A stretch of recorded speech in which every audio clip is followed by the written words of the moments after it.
The digital and or technological dark ages, you're soaking in it. I'm going to bring up several examples that are personal really quickly. Zip drives and zip disks. I had in my possession one of the very unusual first generation 100 megabyte zip drives that would be bootable. I could load an operating system off of it because it emulated being a hard drive. You plugged it into the IDE bus, and it was a serial ATA interface, and it would show up as a C or D drive, whether you had a disk in it or not. It was almost, but not quite, immune to the defect called click of death. I also had disks that would boot up anything I wanted to, that would fit into 100 megabytes, either heavily compressed or live running versions, including a version of, I forgot which op system I did, where you'd put in each disk and it would reread the same drive and load it in RAM and load an entire bootable operating system. I had one for Linux, a stack for Windows, NT, etc. They're gone. I can't find them. They were in a bag like this with the drive to make it, quote, impossible for failure to happen.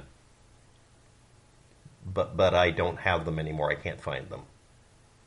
They were stored, and I did see them visually in the same location in the building I'm sitting in right now, and I can't find them. They were in a milk crate, one of those big things that you're not supposed to steal that everybody does. And on that note, here is an OS X disk. This is one of the versions that would let you install it if you pushed it onto a standard PC. You just had to lie to it just right, and I did that. And here is the infamous Dell Windows installer disk that never asked for a code key. They accidentally released a fully cracked version of it as a bootable disk that would hard autocopy to any machine you wanted to. It's past the statute of limitations, and I didn't obey the recall. This actually came from a used computer that I bought, and I didn't realize that disk was in the drive, and neither did the owner. Yeah, that's one of the first ones that was used for doing universal installs. And it had a stack of drivers.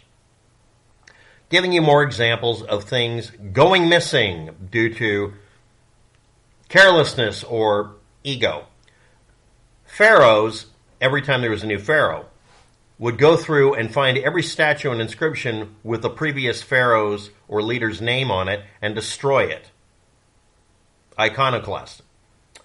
This happened also very recently in various countries, and with a specific terrorist organization that goes around looking for anything that proves they're not the center of the universe, and they go off and destroy their own history in their own countries. Screaming zealotry everywhere. And you also find that in the United States with down-home types that don't like that history doesn't match what they believe. So history books are to be burned, and these are the book burners.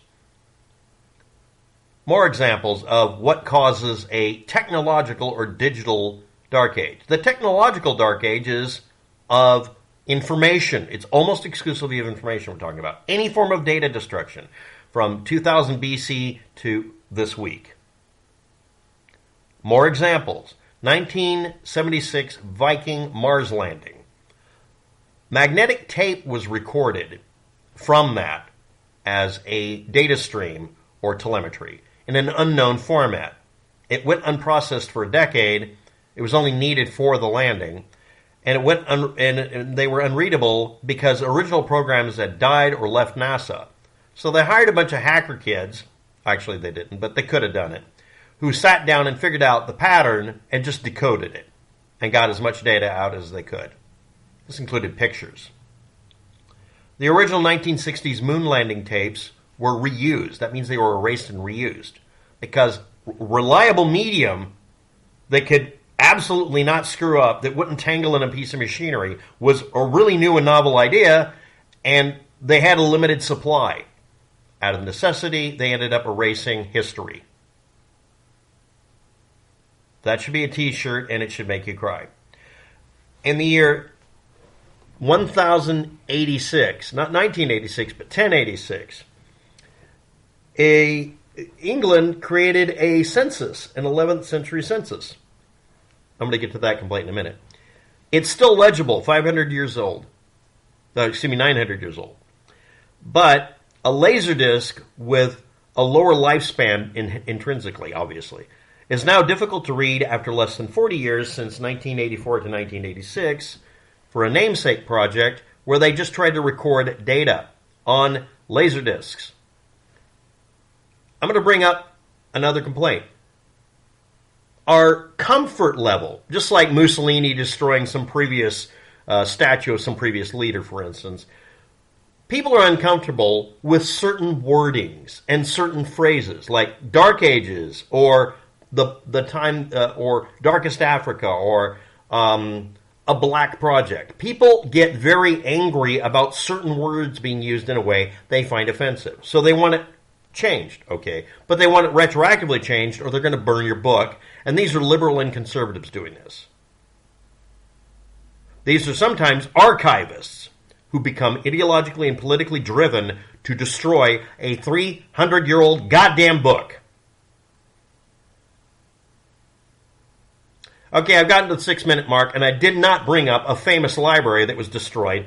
Let's move on to the 11th century. I have a personal problem with people using the year 1086 and then using 11th century. I know it's the 11th century. We can derivationally create an understanding that that's the 11th century because the first century wasn't after the year 100. It's from the year 0, that doesn't exist, from the year 1 to the year 100. And we call that the first century. I know that. But if you have the exact date, 1086 AD, stop saying 11th century. I want to slap the hell out of you. Am I advocating that we alter old books by whiting out the words 11th century or whatever? No. I'm advocating that anybody who wants to do that, you tie them up and make them not do it. And by the way, it is AD. The previous way things were typed up was AD. Not, and it's after Christ and before Christ. I don't care if you don't like that. That became a universal time system that we use virtually everywhere. There are only some groups that don't do it. And yes, it should have another 10,000 years added to it. It should be from the beginning of human society where we have recorded records, even cave paintings, that make some sense the majority of the time in most places. That's when we should say from the birth of us being a civilization or culture as a species, having those abilities. So it would be, instead of the year 2024, it'd be 12,024 if we were being true to our species. But do I say that we should go back and alter some book that was printed even 5 years ago? Hell no. Just put out a new version of it. And what happens? All the information is now to a different standard. When we do astronomical data, we do it based on 1950s forward and backwards because it's the atomic age and because we have to reference radiographic data based on the bias caused by us blowing up literal atom bombs and screwing up all of the carbon-14 data all over the planet. For cosmological purposes and for the purpose of studying ancient archaic civilizations, we have to account for something because we kept doing bombing of our own countries by testing atom bombs and only used 2 of them, as far as we know, in violence. Let's do another cuddly example. New Zealand newspaper, 1912, put out a work called Global Coal Usage Affecting Our Planet's Temperature, and that's a reprint from the New South Wales Mining Journal, who originally reprinted it from Popular Mechanics magazine at an unknown time, but sometime like March of 1912. Remarkable weather of 1911. See, I get the numbers wrong here. The effect of combustion of coal on the climate. What scientists predict for the future. Now let's talk about what will happen to that. You do understand that every copy of that is being hunted down and burned right now because it proves in 1912 scientists and the industries all knew that carbon dioxide being put into the atmosphere, from elementary understanding of science to today's advanced methods, would cause what we call global warming. It's actually global climate change. It just means that the atmosphere holds in more heat than it should. This throws it completely out of balance compared to anything that's happened in the past. And this is not an arguable point. Am I going to be oversensitive about, oh, I want some political ad deleted? No. I want you to show it to people, to show how stupid people can be.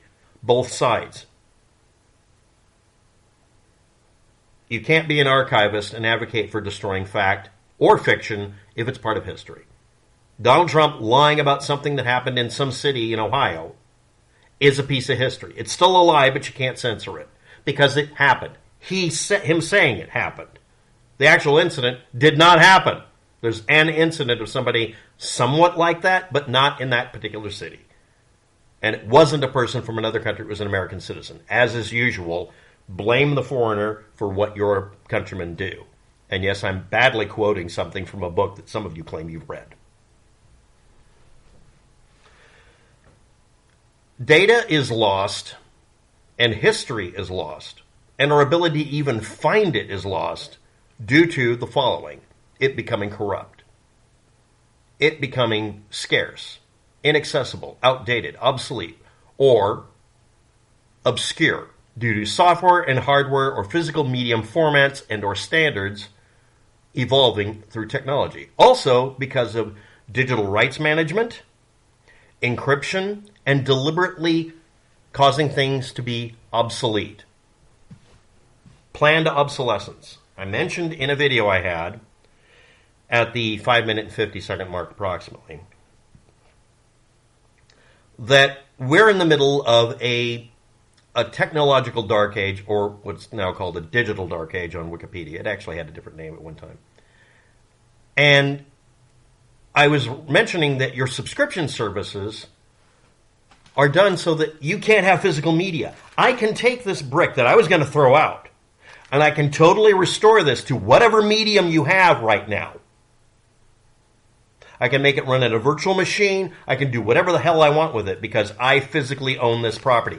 The companies that claim they have a click wrap license and have the right to come into my house and literally confiscate it, that's actually been proposed in court. I've been told in court, no. You sold it to somebody, they own their physical copy, we're done. You might have noticed subscription services are making it to where they can get rid of that.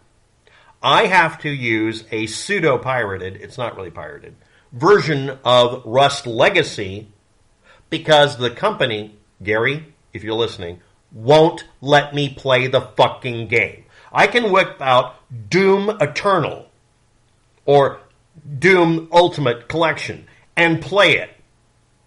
I was able to play it off of a zip drive that is bootable. But due to my carelessness, I can't.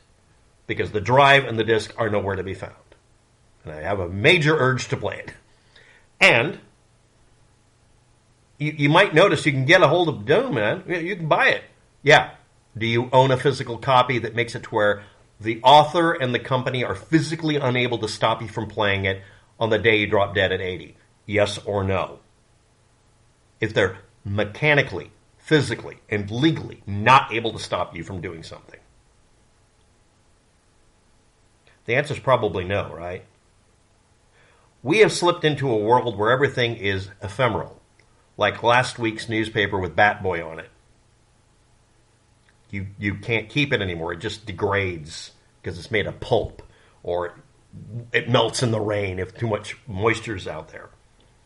Meanwhile, a book written in the 11th century, okay, I'll call it that, but in the year 1086 and before, is legible 900 years later, but a beta deck tape you've got probably isn't. Not because it's a bad format, but because you don't have the deck, or you don't have the translator for it, or you don't have an actual real, as we call it, a real color TV set that uses NTSC standard, or maybe phase alternation line, or CCAM, or any of the other 5 other formats. I have image files on some of the disks I burned of programs that only run on a calculator that I can't buy anymore. But I can run it in an emulator. But it's still an emulator that will turn itself off because it's web-based. You're soaking in the digital and technological dark age. For the same reason we can't necessarily recover some film anymore because it was recorded in some oddball format and there's no, oh, wait a minute, film lasts longer and we can just make a new player. We're all examples of the technological dark age we're causing. We're sliding that slippery slope. Thanks for watching. Have a good day. Good luck with that. I hope this has been useful to you.